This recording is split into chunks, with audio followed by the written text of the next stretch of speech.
As a huge arcade racing fan, it's sad to see how the genre is today. What was once a thriving genre has been completely left in the dust by simarcade and simulation racing games. Even when looking at series that are more arcade-like, with Forza Horizon, Need for Speed, and The Crew, these games just don't come close to that pure arcade racing feel and style.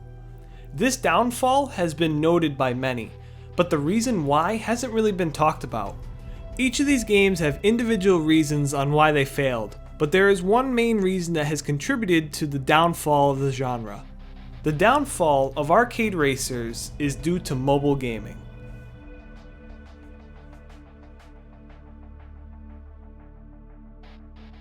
Arcade racers were very popular during the 6th generation consoles, and seemingly were going to continue this success through the 7th generation. Games like Full Auto, Midnight Club Los Angeles, Burnout Paradise, and MotorStorm were just some of the games released early on in the new generation. However, with the release of the iPhone in 2007, mobile gaming started taking off. Developers and publishers wanted into this new gaming platform, but also knew phones were very limited. Having simulation racing games, while possible, wouldn't capture the same audience, as that player base is accustomed to playing those games on large screens with controllers or wheel setups. Also, mobile gaming was becoming more popular with the younger crowd. Young kids are usually more interested in the wacky, cool, and unrealistic racers with flashy graphics, as seen by the arcades themselves. So it was a no-brainer that arcade racers were the perfect genre for mobile gaming. This popularity started getting the attention of big publishers and developers, which all tried their hand at this platform. Games like Burnout Crash, Ridge Racer Splitstream, Driver Speedboat Paradise, and Need for Speed No Limits are just some of the examples of big series trying their success on mobile.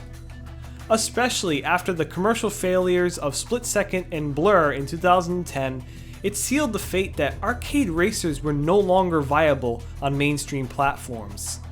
Arcade racers' target audience now was on mobile.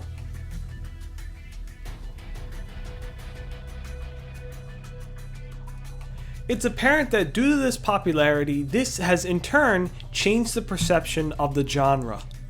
I've seen countless times where people say that arcade racers take no skill. Looking at them at mobile, I can see where this comes from. In order to work with this platform, arcade racers were made even easier and more brainless with slimmed down controls and lackluster gameplay. Just take a look at some of the mobile ports on PC and you'll see how boring these games are once you put them on mainstream platforms.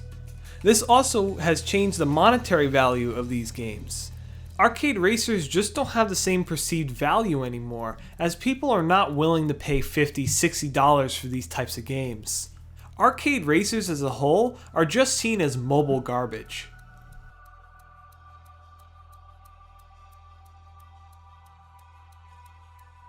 That's not to say that the genre is completely dead though. Today, you'll only really see indie companies release games in the genre rather than big AAA studios. However, due to their more low-budget nature, they just don't have the same outreach, leading to many of these games getting lost in the huge amount of releases.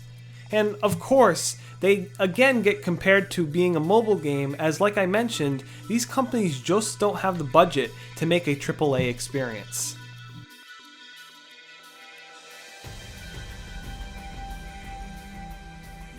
There are definitely many other reasons that factor into this decline. But one thing is clear, mobile gaming has done irreparable damage to the arcade racing genre, not only in the eyes of gamers, but also in the eyes of publishers and developers. While there's still a large audience out there for these games, it's clear that the majority is no longer on the platforms that made these games popular to begin with. This has been Gamer Alex. Have a nice day.